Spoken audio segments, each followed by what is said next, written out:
ನಿಜ ನಿಜ ನಿಜ ನಿಜ. ಎಸ್ ಶಶಿಕಾಂತ್ ಅವರು, ಅಂದರೆ ಈಗ ಕೇಂದ್ರದಲ್ಲಿ ಬಿಜೆಪಿ ಅಧಿಕಾರವನ್ನು ಹೊರಗಿಡಲೇಬೇಕು ಅಂತ ಪಣ ತೊಟ್ಟು ಇಂಡಿಯಾ ಮೈತ್ರಿಕೂಟವನ್ನು ರಚನೆ ಮಾಡಿದ್ರು. ಸೊ ಇದೇ ನಿಟ್ಟಿನಲ್ಲಿ ಈಗಾಗಲೇ ನಿತೀಶ್ ಕುಮಾರ್ಗೆ, ಚಂದ್ರಬಾಬು ನಾಯ್ಡುಗೆ ಉಪಪ್ರಧಾನಿ ಹುದ್ದೆ ಮತ್ತು ಬಿಹಾರಕ್ಕೆ, ಆಂಧ್ರ ಪ್ರದೇಶಕ್ಕೆ ವಿಶೇಷ ಸ್ಥಾನಮಾನ ಕೊಡ್ತೀವಿ ಅನ್ನುವಂತಹ ಆಫರನ್ನು ಕೊಟ್ಟಿದ್ದಾರೆ ಅನ್ನೋದು. ಸೊ ಇದ್ರ ಜೊತೆಗೆ ಈ ಬಿಹಾರ ಮತ್ತು ಆಂಧ್ರ ಪ್ರದೇಶದ ನಾಯಕರುಗಳು ಕೇಂದ್ರದಲ್ಲಿ ಉನ್ನತ ಸ್ಥಾನಮಾನಕ್ಕೆ ಹೋಗಬೇಕು ಅನ್ನೋದನ್ನ ಬಹುದಿನಗಳ ಹೋರಾಟವನ್ನು ಮಾಡಿದ್ದಾರೆ, ಬಹಳ ದಿನಗಳಿಂದಲೂ ಕೂಡ ಪ್ರಯತ್ನ ಪಟ್ಟಿದ್ದಾರೆ. ಸೊ ಆಬ್ವಿಯಸ್ಲಿ ಒಂದು ಅಧಿಕಾರದ ಕೀಲಿಕೈಯನ್ನ ಅವರ ಕೈಗೆ ಕೊಡೋ ಸಾಧ್ಯತೆ ಮುಂದಿನ ದಿನಗಳಲ್ಲಿ ಬಹಳ ಸ್ಪಷ್ಟವಾಗಿ ಕಾಣಿಸ್ತಾ ಇದೆ ಅಂತ ಏನು ಹೇಳ್ತೀರಿ? ಅಧಿಕೃತವಾಗಿ ಯಾರು ಆಫರ್ ಕೊಟ್ಟಿಲ್ಲ.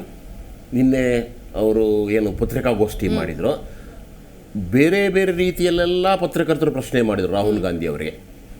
ಆದರೆ ಅವ್ರು ಹೇಳಿದ್ದಿಷ್ಟೇ, ನಾಳೆ ನಮ್ಮ ಸಭೆ ಇದೆ, ಒಕ್ಕೂಟ ಸಭೆ ಇದೆ, ಸಭೆಯ ನಂತರ ನಿರ್ಧಾರ ತೆಗೆದುಕೊಳ್ತೀವಿ, ಇಲ್ಲಿವರೆಗೂ ಯಾವ ನಿರ್ಧಾರವನ್ನು ತೆಗೆದುಕೊಂಡಿಲ್ಲ ಅಂತ.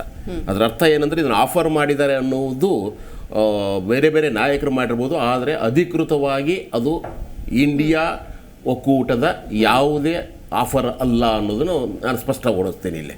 ಅದು ಹಂಗೆ ಕೆಲವೊಂದು ಗಾಸಿಪ್ಪು ಇರ್ಬೋದು ಅಥವಾ ಯಾರೋ ಒಬ್ಬರು ನಾಯಕರು ಹೇಳಿರ್ಬೋದು, ಅದು ಬೇರೆ ಪ್ರಶ್ನೆ. ಆದ್ದರಿಂದ ಯಾವುದೇ ಕಾರಣಕ್ಕೂ ಸಹಿತ ಇಲ್ಲಿವರೆಗೂ ಅವರು ಆ ಸ್ಟ್ಯಾಂಡನ್ನು ತೆಗೆದುಕೊಂಡಿಲ್ಲ. ಮೊದಲದ್ದು. ಎರಡನೇದು ಇವಾಗ ಸ್ಟಾರ್ಟ್ ಮಾಡಿದ್ದೀನಿ. ಹಿಂದೆ ವಾಜಪೇಯಿ ಸರ್ಕಾರ ಇದ್ದಾಗೂ ಸಹಿತ ಚಂದ್ರಬಾಬು ನಾಯ್ಡು ಅವರು ಕೈ ಕೊಟ್ಟು ಹೊರಗಡೆ ಬಂದಿದ್ದಾರೆ. ಯಾಕಂದರೆ ಅವ್ರಿಗೆ ಇವರಿಬ್ಬರು ನಾಯಕರಿದಾರಲ್ಲ, ತುಂಬ ಮಹತ್ವಾಕಾಂಕ್ಷೆಯ ನಾಯಕರು ಇವರು. ಅಂದರೆ ತಮ್ಮ ರಾಜ್ಯಕ್ಕೆ ಮಾತ್ರ ಸೀಮಿತರಾಗಿರೋದು. ಸಿದ್ದರಾಮಯ್ಯನವ್ರು ಹೋಗ್ಬಿಟ್ಟು ನೀವು ಸೆಂಟ್ರಿಗೆ ಹೋಗಿ ಅಂದರೆ ಹೋಗಲ್ಲ, ನಾನು ಇಲ್ಲೇ ಇರ್ತೀನಿ ಅಂತಾರೆ.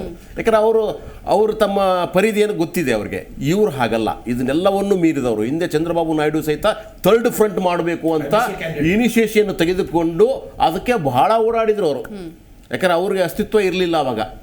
ಈ ರೀತಿಯಾಗಿದ್ದು ಆಮೇಲೆ ನಿತೀಶ್ ಕುಮಾರ್ ಸಹಿತ ಪ್ರೈಮ್ ಮಿನಿಸ್ಟರ್ ಆಗಲೇಬೇಕು ಅಂತ ಹೇಳ್ಬಿಟ್ಟು ಅವರು ಮೊದಲಿಂದಲೂ ಮಹತ್ವಾಕಾಂಕ್ಷೆಯನ್ನು ಇಟ್ಕೊಂಡಿದ್ದಾರೆ. ಸೊ ಇವತ್ತು ಸಹಿತ ಇಂಡಿಯಾದವರು ಬನ್ನಿ ಪ್ರೈಮ್ ಮಿನಿಸ್ಟರ್ ಮಾಡ್ತೀನಿ ಅಂತಂದರೆ ಎಲ್ಲ ಬಿಟ್ಟು ಓಡಿ ಬರ್ತಾರೆ ಅವರು. ಸೊ ಆದ್ದರಿಂದ ಇಂಥ ಒಂದು ಮಹತ್ವಾಕಾಂಕ್ಷೆ ಇರ್ತಕ್ಕಂಥವ್ರು. ಆಮೇಲೆ ಬಿ ಜೆ ಪಿಯಲ್ಲಂತರೂ ಮಹತ್ವಾಕಾಂಕ್ಷದ ಅತಿರೇಕಗಳು ಇದ್ದಾವೆ, ಅಲ್ಲಿ ಸರ್ವಾಧಿಕಾರಿ ಅತಿರೇಕಗಳು. ಇದರ ಮಧ್ಯದಲ್ಲಿ ಹೇಗೆ ಹೊಂದಾಣಿಕೆ ಮಾಡ್ತಾರೆ ಅನ್ನೋದು ಮುಖ್ಯ ನಮಗೆ. ಅದರ ಜೊತೆಗೆ ಈಗ ಆರ್ ಅಶೋಕ್ ಅವರು ನಿನ್ನೆ ಹೇಳ್ತಾರೆ ರಾಜೀನಾಮೆ ಕೊಡಬೇಕು ಕಾಂಗ್ರೆಸ್ CM ಅಂತ. ಭಾಳ ಸಂತೋಷ, ಇವರು ರಾಜೀನಾಮೆ ಕೊಡಿಸ್ಬಿಡೋಣ ನಾವು. ಆದರೆ ಇದೇ UP ಯಲ್ಲಿ ಅಪ್ಲೈ ಆಗುತ್ತಾ?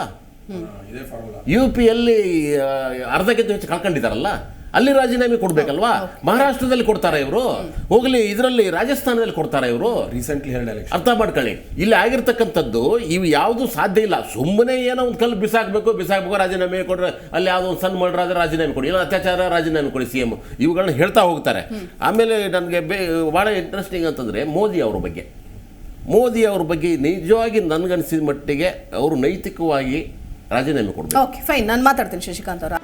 ಜಿ ಕನ್ನಡ ನ್ಯೂಸ್ ಈಗ ನಿಮ್ಮ ಮನೆಯಲ್ಲೇ ನೋಡಿ. ಎಲ್ಲ ಕೇಬಲ್ಗಳಲ್ಲಿ ಈಗ ಲಭ್ಯ. Sun Direct 292, Jio TV 1334, U digital 162, city cable 51, GTPL 17, Abhishek cables 821, rock line telecommunication 51, Shri Basaveshwara number 60, Vinayaka digital number 53, in digital number 896ರಲ್ಲಿ.